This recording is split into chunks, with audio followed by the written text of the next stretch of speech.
जय माता दी दोस्तों, आप सभी को आने वाले चैत्र नवरात्रि की बहुत बहुत शुभकामनाएं। माता रानी का आशीर्वाद सदैव सभी पर बना रहे, इसी मंगल कामना के साथ आज की इस वीडियो में मैं आप सभी को चैत्र नवरात्रि की बहुत ही सरल और संपूर्ण पूजा विधि करके दिखाने वाली हूँ। आज की वीडियो में हम कलश स्थापना करेंगे, नवग्रहों की स्थापना करेंगे, ज्वारे बोएंगे और अखंड ज्योत जलाएंगे और पूरी स्थापना की और पूजा की विधि मैं आपको करके दिखाऊंगी, जिससे आपके मन में जो भी डाउट्स हो वो क्लियर हो जाएं। तो देखिए, नवरात्रि के दिन सुबह सवेरे स्नान आदि करने के बाद जिस जगह भी हम पूजा करेंगे उस जगह को अच्छे से साफ कर लेंगे और सबसे पहले हम चौकी लगा लेंगे। और माता रानी की चौकी जो है वो आप अपने घर के मंदिर के आसपास भी लगा सकते हैं, और अगर वहां पर जगह ना हो तो आप किसी भी ऐसी जगह पर जहां पर डिस्टरबेंस कम हो वहां आप इस चौकी को लगाएं। क्योंकि देखिए 9 दिनों के लिए हम माता रानी की स्थापना करेंगे और एक बार चौकी लगाने के बाद 9 दिनों तक वो चौकी नहीं हिलाई जाएगी। तो यहाँ पर देखिए, मैंने चौकी पर लाल रंग का वस्त्र बिछा लिया है। अब इसके बाद थोड़े से अक्षतों के आसन पर हम माँ भगवती स्वरूप माँ दुर्गा को विराजमान करेंगे। तो आप माँ दुर्गा का फोटो या मूर्ति छोटी बड़ी जैसी भी है आप वो ले सकते हैं, और नई की जरूरत नहीं है। जो भी पहले की मूर्ति या फोटो है हम वही लेंगे। और इसके बाद देखिए, यहाँ पर हम कलश स्थापना करेंगे तो थोड़े से चावलों पर अष्टदल कमल की आकृति को हम बना लेंगे। और अगर आपके पास समय ना हो तो थोड़े से ऐसे ही चावल आप रख दीजिए, और चावल जो है वो संपूर्ण लेना है आपको, टूटा चावल प्रयोग पूजा में नहीं करना है। और इसके बाद देखिए, हमें कलश लेना है तो आप पीतल का, तांबे का, कांसे का या फिर मिट्टी का भी कलश ले सकते हैं। कलश के कंठ पर इस प्रकार से हम मोली बांध लेंगे और कलश के ऊपर स्वास्तिक बना लेंगे। तो रोली से, सिंदूर से, कुमकुम से या चंदन से, किसी से भी आप स्वास्तिक बना सकते हैं। अब इसके साथ ही देखिए, कलश के अंदर सबसे पहले हमें गंगा जल डालना चाहिए। बहुत से लोग जल के ऊपर गंगा जल डालते हैं, तो ऐसा ना करें आप। गंगा जल डालने के बाद इसे शुद्ध जल से हम भर लेंगे। तो कलश के कंठ तक हमें पूरा ऊपर तक जल भर लेना है। इसके बाद हल्दी की गांठ ना हो तो हल्दी पाउडर डालेंगे, 1 रुपए का सिक्का, सुपारी, थोड़े से अक्षत डालेंगे कलश के अंदर। अब इसके साथ ही देखिए, माँ दुर्गा के पूजन में जब हम कलश स्थापना करते हैं तो एक लौंग का जोड़ा और एक इलायची आपको जरूर डालनी है कलश में। इसके साथ ही दूब घास भी माँ दुर्गा को चढ़ाई जाती है, तो यहाँ पर थोड़ी सी दूब घास अगर मिल जाए आपको तो वो डाल दें आप कलश के अंदर। अब बहुत से लोग इसके अंदर दूध डाल देते हैं, तो दूध डालने से 9 दिन तक जब कलश रखा रहता है तो उसमें देखिए पानी में स्मेल आ जाती है। तो यहाँ पर मैं दूध नहीं डालूंगी, एक बताशा हम डाल देंगे। और इसके बाद हमें लेने हैं आम के पत्ते। तो यहाँ पर विषम संख्या में आप पत्ते लें, जैसे 5, 7, 9, और उन्हें चंदन और रोली से हम टीक लेंगे। अब देखिए, पंच पल्लव के विषय में मैं आपको बता दूं, बहुत से लोगों को लगता है पंच पल्लव यानी 5 आम के पत्ते या अशोक के पत्ते, तो ऐसा नहीं है। पंच पल्लव का अर्थ होता है 5 विभिन्न प्रकार के पत्ते जो पूजन में कलश के अंदर लगाने के योग्य होते हैं। उनमें देखिए आता है पीपल, बरगद, आम, गूलर और पलाश। तो अगर आपको 5 तरह के ये पत्ते मिल जाएं तो आप जरूर से कलश के अंदर इन्हें सजाएं। अब देखिए, हमें लेना है एक जटा वाला पानी वाला नारियल, तो हिलाकर देख लेंगे हम उसे, और नारियल पर भी हम चंदन और रोली से टीका कर लेंगे। कोई भी लाल रंग का नया वस्त्र या माता रानी की चुनरी या नारियल की चुनरी देखिए अलग से आती है नवरात्रों के समय में, और अगर चुनरी या लाल वस्त्र ना हो आपके पास तो आप सिर्फ कलावा भी लपेट सकते हैं। तो इस प्रकार से पत्तों को हम कलश के अंदर सजा लेंगे।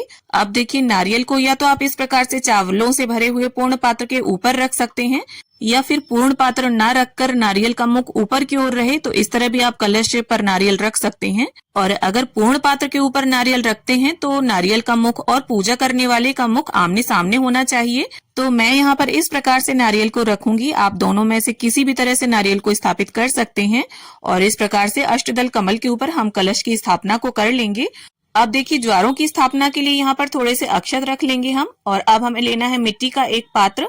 और अगर मिट्टी का पात्र ना हो तो आप कोई भी साफ सुथरा बर्तन ले सकते हैं, थाली में जौ बो सकते हैं। तो यहाँ पर देखिए, गंगा जी की रेत है मेरे पास, तो हम रेत में ज्वारे बोएंगे। रेत में ज्वारे जो है वो काफी अच्छे उगते हैं।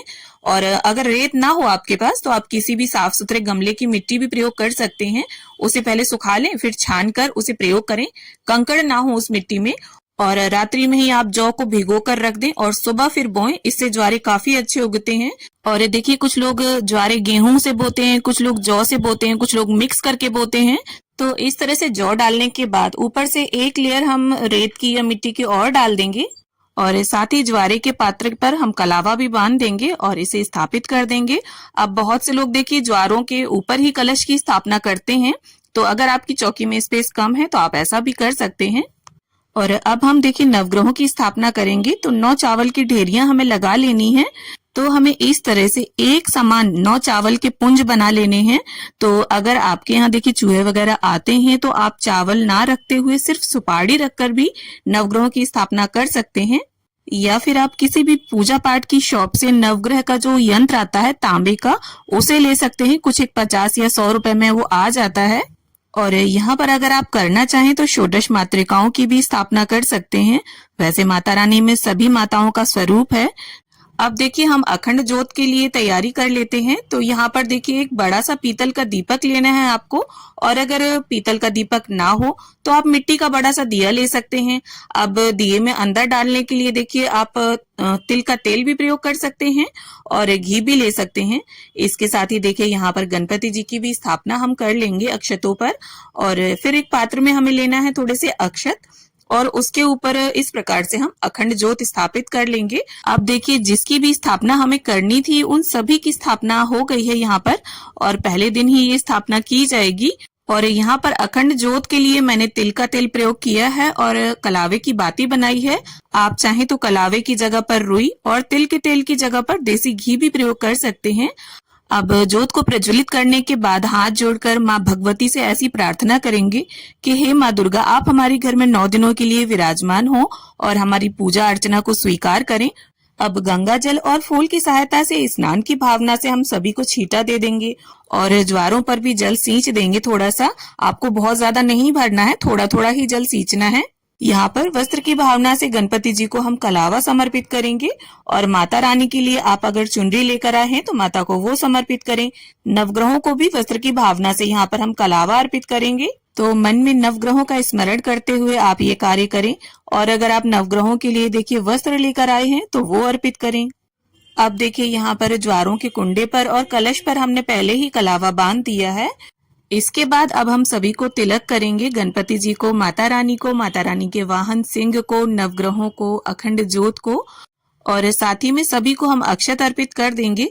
देखिए नवरात्रि की स्थापना में और पूजा में हमें किस किस सामग्री की जरूरत पड़ती है, जिसकी वीडियो चैनल पर आ चुकी है। आप सभी को उसे देखकर बहुत हेल्प मिलेगी। लिंक आपको डिस्क्रिप्शन में मिल जाएगा, आप देखना चाहें तो वहां से जाकर देख सकते हैं। अब इसके साथ ही गणपति जी को उनका प्रिय गुड़हल का पुष्प और धूप घास में अर्पित कर दूंगी। और माता रानी के लिए आप स्थापना वाले दिन हो सके तो एक फूलों का हार लेकर आएं और उन्हें अर्पित करें। और साथ ही में माता को यहाँ पर लाल रंग के गुलाब मैंने अर्पित कर दिए हैं। माता को लाल रंग के फूल अति प्रिय होते हैं। इसके साथ ही आपके पास जो भी पुष्प हो आप वो सभी को अर्पित करें। अब देखिए देवी माँ के पूजन में बताशे का भोग रखना बहुत ही शुभ और अच्छा माना जाता है। और अगर बताशे उपलब्ध ना हो पाए तो चीनी, गुड़ या मिश्री का भोग भी आप रख सकते हैं। इसके साथ ही घर पर जो भी ऋतुफल उपलब्ध हो उनका भोग समर्पित करेंगे हम। और इसके साथ ही स्थापना वाले दिन या संपूर्णता वाले दिन आप माँ को पान का भोग भी अर्पित करें। मीठा पान मिल जाता है तो उसे अर्पित करें, ना मिले तो पान पर 2 लौंग, इलायची, बताशा और सुपारी रखकर हम इस प्रकार से माँ को भोग समर्पित करेंगे पान का। अब देखिए पूरी नवरात्रि में से किसी भी एक दिन आप इस प्रकार से माँ को श्रृंगार समर्पित करिएगा तो आप 5, 7 या 16 श्रृंगार की सामग्री भी माँ को भेंट कर सकते हैं। और माँ भगवती को यहाँ पर चुनरी हमने पहले ही उड़ा दी है। अब इसके साथ ही हमें हवन के लिए एक पात्र चाहिए होगा, तो आप इस तरह से देखिए मिट्टी की सराई ले सकते हैं और इस पर देखिए हम गाय के गोबर के उपले को जलाकर रख लेंगे। और फिर देखिए सबसे पहले हमें इसमें घी की आहुति देनी होती है, तो 5 बार 7 बार आप घी की आहुति दें। इसके बाद 2 लौंग के जोड़ों की हमें आहुति देनी होती है और जो भी आपने भोग सामग्री अर्पित की है उसकी आहुतियां दें। और आहुति देते समय माँ दुर्गा के किसी भी मंत्र का उच्चारण करते रहें।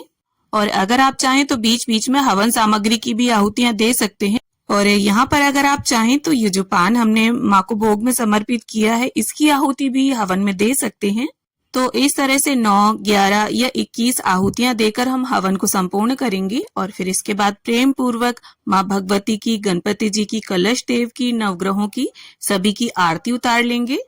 और आरती संपन्न करने के बाद, हवन करने के बाद हाथ में थोड़ा सा जल लेकर हम चौकी के आसपास इस प्रकार से पानी को फिरा देंगे, आचमन कर लेंगे पूजा का और हाथ जोड़कर माँ भगवती से क्षमा प्रार्थना कर लेंगे और ऐसी विनती करेंगे कि माँ हमेशा हम पर और हमारे परिवार पर अपनी अनुकंपा बनाए रखना। तो इस प्रकार से नवरात्रि के प्रथम दिन की स्थापना और पूजा विधि हमारी संपन्न होती है। उम्मीद करती हूँ वीडियो आप सभी को पसंद आए। वीडियो अगर थोड़ी भी अच्छी लगी हो, थोड़ी भी हेल्पफुल हो तो वीडियो को लाइक करें और अपने फ्रेंड्स एंड फैमिली मेंबर्स के साथ इसे शेयर करें। और इसी तरह की वीडियोस देखने के लिए, मेरे साथ जुड़े रहने के लिए चैनल को सब्सक्राइब कर लें और साथ में बेल आइकन भी प्रेस कर लें।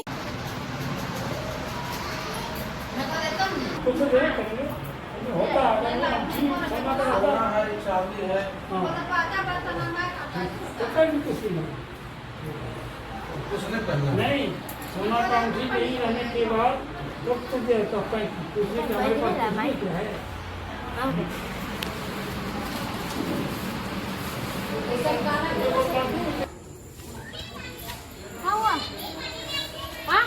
ये कुछ कहिए नहीं मांगा कहीं अगर मांगा दे देते दुकान में पूरा नींव नहीं चल रही देवी अस्पताल अभी बन रहा है काई अभी बन रहा है दुकान जी।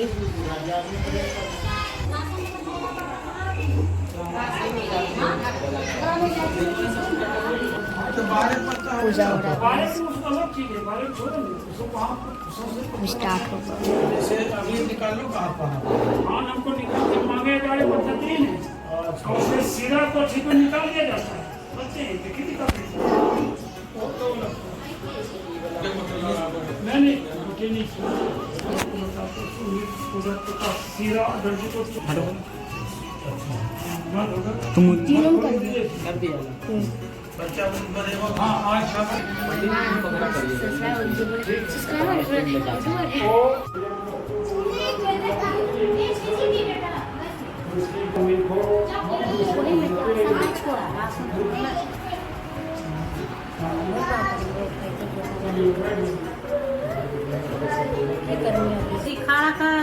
करवा आसन पर बैठा के तो नहीं उठना चाहिए। आसन में कथा पर बैठाए तो नहीं उठाती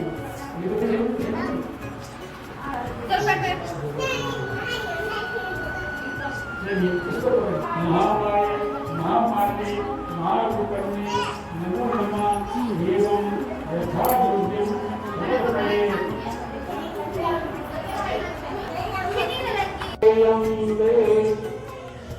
चंद्रमुंड संहारे सोनित बीज हरे मैया सोनित बीज हरे मधुकैत भगो मारे मधुकैत भगो।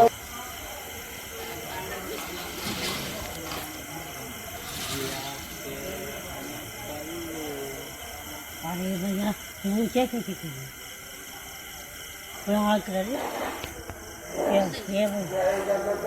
कर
यही बीमारी तो खराब है। बोलता ही नहीं खराब तो वही चीज है। हमें पता नहीं होने की अपनी तो पता नहीं मंदिर में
लक्ष्मी बंधो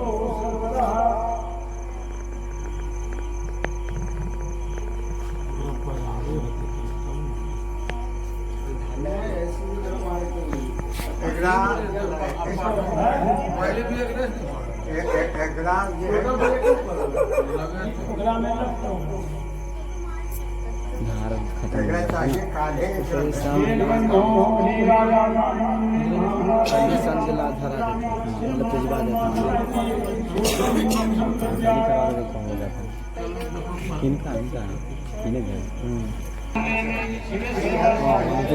सरकारी होगा जो खाएंगे पैर